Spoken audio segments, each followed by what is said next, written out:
Good morning. So இப்போ நம்ம பார்க்க போகிறது ஒரு இம்பார்ட்டண்ட்டான சம் ஒன்று. ஒரு ஹார்ஸ் ஒரு கார்ட்டோட அட்டாச் பண்ணியிருக்காங்க. ஸோ இப்போ இந்த ரெண்டையும் அட்டாச் பண்ணியிருக்குது இல்லையா, இனிஷியலாக வந்து ரெண்டுமே அட்டாச் பண்ணி ரெஸ்ட்டில் இருக்குது. இப்போ இந்த குதிரை என்ன பண்ணுதுன்னா ஃபார்வர்டாக மூவ் பண்ணுது. அப்படி மூவ் பண்ணும்பொழுது என்ன ஆகும், the cart also accelerate in forward direction, அது மூவ் ஆகும். If the cars pulls the cart with the force F H அப்படிங்கிற ஃபோர்ஸ் மூலமாக அது அந்த கார்ட் இழுக்கிறதா வச்சுக்குவோம். Then according to the Newton's third law, அப்போ என்ன ஆகணும், அது எஃப்ஹெச்ங்கிற அளவில் இழுத்துதுன்னா இந்த கார்ட் வந்து அதை பேக் சைடு இழுக்கணும். அப்போ எஃப்சி அப்படிங்கிற அளவில் பின்பக்கமாக இழுக்கணும். சரியா? ஸோ அப்படின்னும் பொழுது ரெண்டோட ஃபோர்ஸோட ரிசல்ட் நமக்கு 0 ஆகிடும். ஏன்னா எஃப்சி கார்ட்டோட ஃபோர்ஸு, எஃப்ஹெச்ங்கிறது ஹார்ஸோட ஃபோர்ஸு. அப்போ ரெண்டும் ஈக்குவல் அண்ட் ஆப்போசிட்னு சொல்லும்போது நமக்கு 0 ஆகணும். ஆனால் நமக்கு தெரியும் வண்டி மூவ் ஆகுது. அப்போ எப்படி? இதுதான் கொஸ்டின். ஸோ அப்போ இதுக்கான சொல்யூஷனை பார்க்குறதுக்கு முன்னே நாம் ஒரு சில விஷயங்களை மைண்டில் வைக்கணும். என்னென்னா, நம்ம அந்த நியூட்டனோட விதிகளை தவறான முறையில் பயன்படுத்துறதால் தான் இந்த தவறு ஏற்படுது. என்ன தவறு ஏற்படுது? அதாவது ரெண்டுமே ஈக்குவல் அப்படின்னா மூவ் ஆகக்கூடாது, ஆனால் எப்படி மூவ் ஆகுது அப்படிங்கிற கொஸ்டினே நமக்கு வருது. என்னன்னு கேட்டிங்கன்னா, ஆக்சுவலி இந்த இடத்துல சிஸ்டம் அப்படிங்கிறது யார்? இந்த சிஸ்டம்ங்கிறது யார் அப்படின்னாக்கா, இந்த இடத்துல இந்த ஃபுல்லாக அந்த கார்ட்டும் இந்த ஹார்ஸும் சேர்ந்த என்டையர் சிஸ்டம் தான், ஒரு ரெண்டு சேர்ந்தது தான் ஒரு சிஸ்டமாக இங்கே இருக்குது. அப்படிங்கும் பொழுது நம்ம காற்றை தனியாகவும் இல்லை ஹார்ஸு தனியாகவும் பார்க்கக்கூடாது. சரியா? அப்போ முதல் விஷயம், அந்த காற்றையும் ஹார்ஸையும் ஒன்றா நம்ம அஸ்யூம் பண்ணணும், தனித்தனியாக அஸ்யூம் பண்ணக்கூடாது. அப்படி அஸ்யூம் பண்ணும்போது நமக்கு கரெக்டான ஆன்சர் கிடைக்கும். ஸோ அப்போ என்ன ஆகுது பாருங்கள், if we decide on the cart plus horse as a system, சரியா? அப்போ என்ன ஆகும்னா ரெண்டும் ஒரே இது தான். அப்போ இண்டிவிஜுவலாக இது அது மேலே செலுத்துது, இது மேலே செலுத்துதுங்கிற கதைக்கே வேலை இல்லை. அப்போ ரெண்டுமே சொல்கிற மாதிரி both are inertial forces acting on each other. அப்போ நியூட்டன் தேர்ட் லா எல்லாம் சார் அப்ளை ஆகும் அப்படின்னு கேட்டிங்கன்னா, the total internal force acting on the system is 0 and it cannot accelerate the system. The acceleration of the system is caused by some external force. அப்போ இந்த ரெண்டு இதால் அங்கே move ஆகலை, இதை தாண்டி ஏதோ ஒரு எக்ஸ்டர்னல் ஒரு ஃபோர்ஸ் ஆக்ட் பண்ணுது, அதுதான் அங்கே மூவ் பண்ண வைக்குது. அப்போ இந்த இடத்துல எது எக்ஸ்டர்னல் ஃபோர்ஸ் அப்படின்னு கேட்டிங்கன்னா, the force exerted by the road, the force exerted by the road அப்படிங்கிற விஷயந்தான் நமக்கு இங்கே வருது. சரியா? அதுதான் இந்த இடத்துல நமக்கு அந்த மூவ்மெண்ட்டை கொடுக்குது. சரிதானா? அப்போ என்ன பாரு, the force exerted by the road on the system is the external force acting on the system. இதுலேயும் ஒரு விஷயம் கவனிக்கணும், it is wrong to conclude that the total force acting on the system is 0. ஏன்னா without including all the forces acting on the system, அதில் இருக்கிற எல்லா ஃபோர்ஸும் act பண்ணுறத கணக்கிடாமல் இந்த ரெண்டு ஃபோர்ஸை மட்டும் வச்சுட்டு நம்ம 0ன்னு சொல்லக்கூடாது. ஏன்னா மூணாவது அந்த ரோடு வந்து அதுக்கு அப்ளை பண்ண ஒரு ஃபோர்ஸ் இருக்குது. So the road, the cart and horse இல்லையா? ஸோ அதனால் அது ஃபார்வர்டாக ஆக்சிலரேட் ஆகுது. அப்போ என்ன ஆகுனா, நம்ம எக்ஸ்டர்னலாக ஒரு ஃபோர்ஸ் ஆக்ட் பண்ணுறதால நாம் என்ன பண்ணணும்னா நியூட்டன் செகண்ட் லாவை தான் இங்கே அப்ளை பண்ணணும், நியூட்டன் தேர்ட் லா கிடையாது. ஸோ அப்படி பண்ணும்பொழுது இப்போ இண்டிவிஜுவலாக ஒவ்வொரு இதுலேயும் if you consider the hours as a system, இந்த குதிரையை வந்து ஒரு அமைப்பாக நம்ம கருதணும்னா அப்போ அதன் மேலே ஆக்ட் பண்ணக்கூடிய ஃபோர்ஸ் என்னென்ன? ஆஸ் யூஷுவல் நான் சொன்ன மாதிரி டவுன்வர்ட் கிராவிடேஷன் ஃபோர்ஸ் ஒன்று, அதே நேரத்தில் force exerted by the road, அந்த குதிரைக்கு ரோடு கொடுக்கக்கூடிய ஒரு force. Next backward force exerted by the cart, இந்த குதிரை முன்னால் போகும்பொழுது அதை இழுத்து பிடிக்கிற மாதிரி அந்த வண்டி இருக்கு இல்லையா, அப்போ அது வந்து பின்னோக்கி இழுக்குது. ஸோ அப்போ இதுக்கான ஃப்ரீ பாடி டயக்ராம் பாருங்கள். இப்போ இது வந்து நார்மலாக இந்த ஹார்ஸுங்கிறது சிஸ்டம், இது ஃபார்வர்டாக போகுது இல்லையா, அப்போ இதோட ஃபோர்ஸு இது காற்று பின்னால் இழுக்கிறதுக்கானது. இதில் 2 விதமான ஃபோர்ஸ் ஆக்ட் பண்ணுது. ஒன்று டவுன்வர்ட் ஃபோர்ஸு சொன்னோம் இல்லையா, அது இது டவுன்வர்ட் ஃபோர்ஸு. இது ரோடு அப்ளை பண்ணக்கூடிய ஃபோர்ஸ். அப்போ ரிசல்டன்ட் என்ன இருக்கும் அப்படிங்கிறது தான் இப்போ நம்ம பார்க்க போகிறது. அப்போ பாருங்கள், first F R force exerted by the road on the on the horse. அடுத்து எஃப்சிங்கிறது இந்த பேக்வேர்டு ஆக்ட் பண்ணக்கூடிய காற்றோட ஃபோர்ஸ், அதனால் மைனஸு. அடுத்து பர்பண்டிகுலராக ஃபோர்ஸ் ஆக்ட் பண்ணுது இல்லையா, அந்த ரோடு மேலே ஏற்றுறது அது.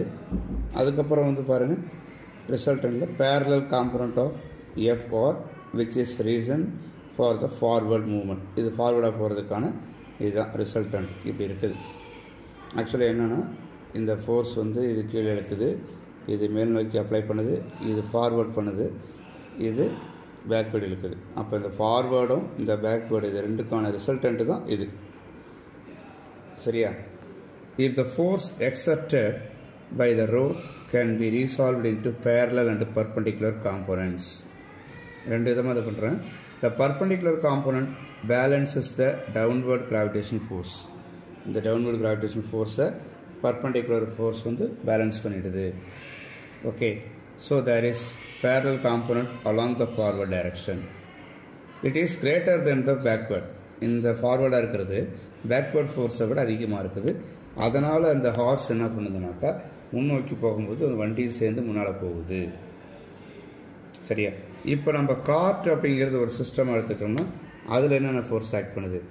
First as usual downward force, அதுக்கப்புறம் ரோடை எக்ஸெப்ட் பண்ணக்கூடிய ஃபோர்ஸு, அதே நேரம் ஹார்ஸ் வந்து இந்த காற்று மேலே ஆக்ட் பண்ணக்கூடிய ஃபோர்ஸ். அப்போ என்ன ஆகுது பாருங்கள், இப்போ இதுக்கான ஃப்ரீ பாடி டயக்ராம். இது ஹார்ஸோடது, இது எர்த்தோடது, இது ரோடு கொடுக்கக்கூடியது. அப்போ ரிசல்டன்ட் எங்கே இருக்குது?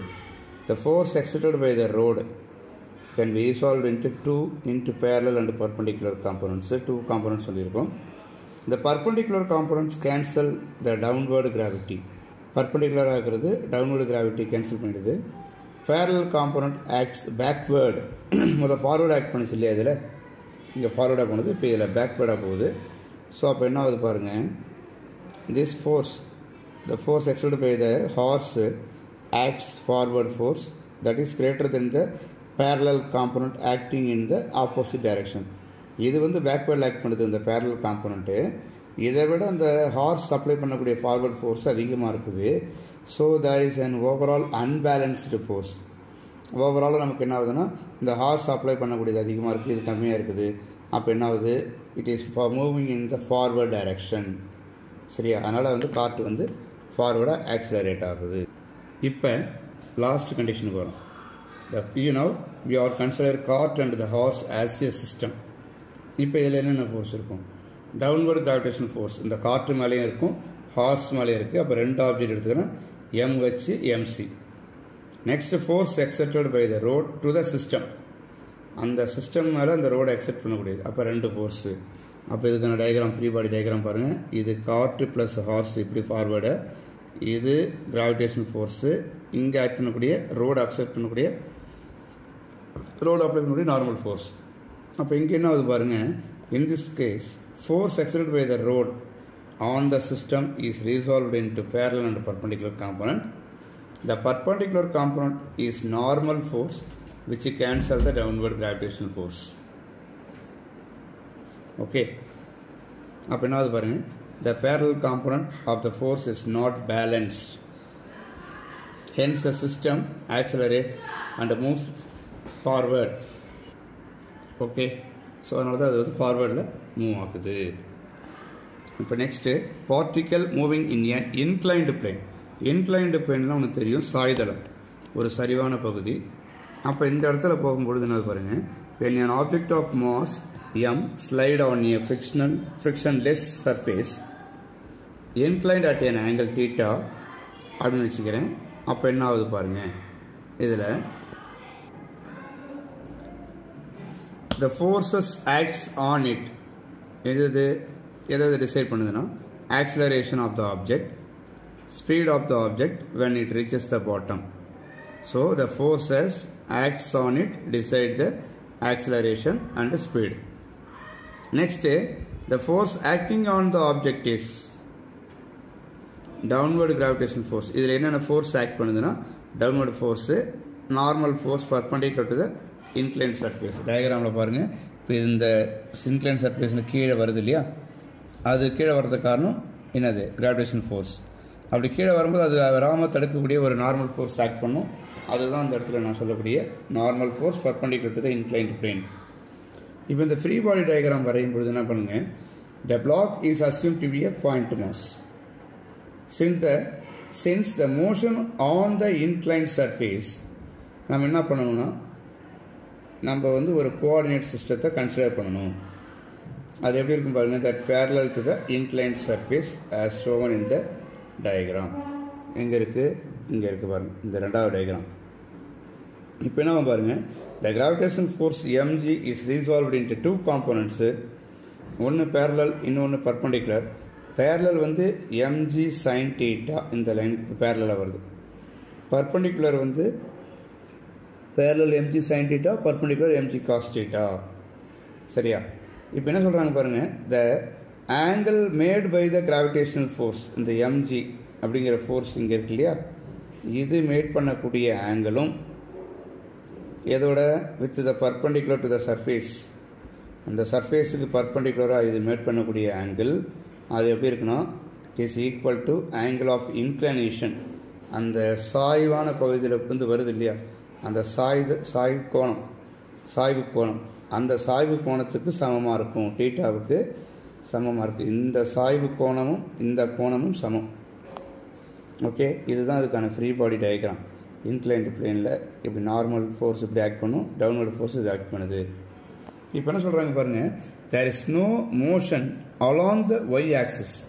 ஒய் ஆக்சிஸில் நமக்கு எந்த விதமான மோஷனும் இல்லை அப்படின்னு எடுத்துக்கிட்டோம்னா, நியூட்டன் செகண்ட் லா பிரகாரம் நமக்கு F is equal to MA.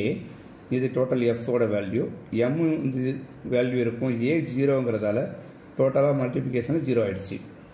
அப்போ இங்கே பாருங்க, minus MG cos theta J plus NJ. இது எந்தெந்த ஃபோர்ஸு அப்படின்னாக்கா, ஒன்று இந்த கிராவிடேஷன் ஃபோர்ஸு டவுன்வர்டாக ஆக்ட் பண்ணுது, இன்னொன்று வந்து அந்த நார்மல் ஃபோர்ஸ். அப்போ இதில் ரெண்டுமே காம்பனண்ட் ஜே தான், அதை நான் கேன்சல் பண்ணிட்டேன். அப்போ என்ன ஆகும்னா N minus MG cos theta, அதாவது ப்ளஸ் முதல்லையும் மைனஸ் ரெண்டாவது வச்சுக்கிட்டேன். இப்போ ஈக்குவல் டு அந்தாண்டு கொண்டு போனீங்கன்னா N is equal to m g cos theta. இப்போ magnitude of the normal force exerted by the surface is equal to mg cos theta. இது நார்மல் ஃபோர்ஸ், அது இதுக்கு ஈக்குவலாக இருக்கு, இந்த mg cos theta அப்படிங்கிறது இல்லையா, அதுக்கு ஈக்குவலாக இருக்கு. So the object slide along the X direction, இப்படி போகுது இல்லையா, அப்படி கிராஸாக. அப்போ என்ன பண்ணுதுன்னா அப்ளைங் நியூட்டன் செகண்ட் லா. அப்போ நமக்கு என்ன பண்ணுங்க, mg sin theta i is equal to mai. அந்த y ஆக்சிஸில் எடுக்கும்பொழுது தான் நமக்கு ஜீரோ, ஆக்சிலரேஷன் இல்லை அதனால். ஆனால் இப்போ இது எக்ஸ் ஆக்சிஸில் போகும்போது வேல்யூ இருக்குது. அப்போ ரெண்டு பக்கம் ஐ இருக்குது, அது காம்பனன்ட்ஸை கேன்சல் பண்ணிடுறேன். அப்போ m g sine theta is equal to எம்ஏன்னு வந்துடும். இந்த எம்முக்கு இந்த எம்முக்கு கேன்சல் பண்ணிட்டா a is equal to g sine theta அப்படிங்கிறது நமக்கு கிடைக்கும். இதில் கவனிங்க, the acceleration depends on the angle of inclination. So அப்போ இஃப் த ஆங்கிள் டீட்டா அப்படிங்கிறது 90 டிகிரின்னு எடுத்துட்டாக்கா, the block will move vertically with acceleration. ஏவோட வேல்யூ ஜீன் ஆகிடும். அப்போ நியூட்டனோட கைனமேட்டிக் ஈக்குவேஷன் அப்படிங்க அப்ளை பண்ணுவோம். காரணம்னா to find the speed of the object when it reaches the bottom, அது அந்த தரையை வந்து அடையும் போது எவ்வளோ வேகத்தில் வரும் அப்படிங்கிறதுக்காக அந்த நியூட்டனோட கைனமேட்டிக் ஈக்குவேஷனை நம்ம இங்கே அப்ளை பண்ணுறோம். ஸோ த ஆக்சிலரேஷன் அப்படிங்கிறது இந்த என்டையர் மோஷன் ஃபுல்லாகவே நமக்கு கான்ஸ்டன்ட். அப்போ என்ன பாருங்கள், ஈக்குவேஷன் மாறுது பாருங்கள், V square is equal to U square plus 2as. இதுதான் அந்த நியூட்டனுடைய ஈக்குவேஷன். இப்போ என்ன சொல்கிறாங்க பாருங்கள், the acceleration is a is equal to mg sin theta. அந்த mg sin thetaவுக்கு ஈக்குவல்னு சொல்கிறேன். அப்போ இதில் யூங்கிறது இனிஷியல் ஸ்பீடு, அது எப்படி இருக்குன்னா தட் இஸ் ஈக்குவல் டு 0. ஏன்னா ஆரம்பத்தில் 0 தான், ஏன்னா எல்லாமே ஸ்டார்டிங் வந்து ரெஸ்ட்டில் தான் இருக்குது.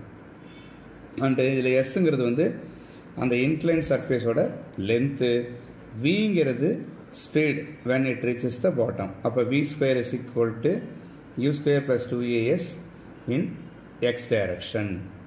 இப்போ ஸ்பீடுக்கு ஃபார்முலா v is equal சொல்கிறேன், அதுக்கு என்ன சொல்கிறாங்க பாருங்க, that is equal to root of 2sg sin theta. இந்த ஃபார்முலாவில் யூங்கிறது 0 ஆகிடுச்சிங்களா, அப்போ மீதி 2as இருக்கும். ஆனால் இந்த ஏங்கிறது mg sin thetaவுக்கு ஈக்குவலு. அப்போ இங்கே அப்ளை பண்ணுறேன். அப்போ என்ன ஆகும், mg sin theta, சாரி இந்த இதில் மாற்றிக்கோங்க, g sin theta தான் இருக்கணும். ஏன்னா நம்ம முதல் பக்கத்தில் மாற்றிருப்போம் பாருங்கள், a is equal to g sin theta. அப்போ a அப்படிங்கிறது இந்த acceleration, that is equal to a is equal to g sin thetaன்னு வரும். அதை தான் இங்கே எடுத்திருக்காங்க. 2asக்கு பதிலாக 2a g sin theta. இது v ஸ்கொயருக்கு தான், அது 2a g sin theta. v வேணும்னா ரூட் எடுக்கணும் ரெண்டு பக்கமும். இந்த பக்கம் ரூட் எடுத்தால் v ஸ்கொயருங்கிறது v ஆகிடும். இங்கே 2sg sin theta. ஸோ இதுதான் அந்த டைமில் அதாவது பாட்டம் வரும்பொழுது எவ்வளோ ஸ்பீடில் வரும் அப்படிங்கிறத ஃபைண்ட் அவுட் பண்ணுறதுக்கான ஃபார்முலா. Okay, thank you.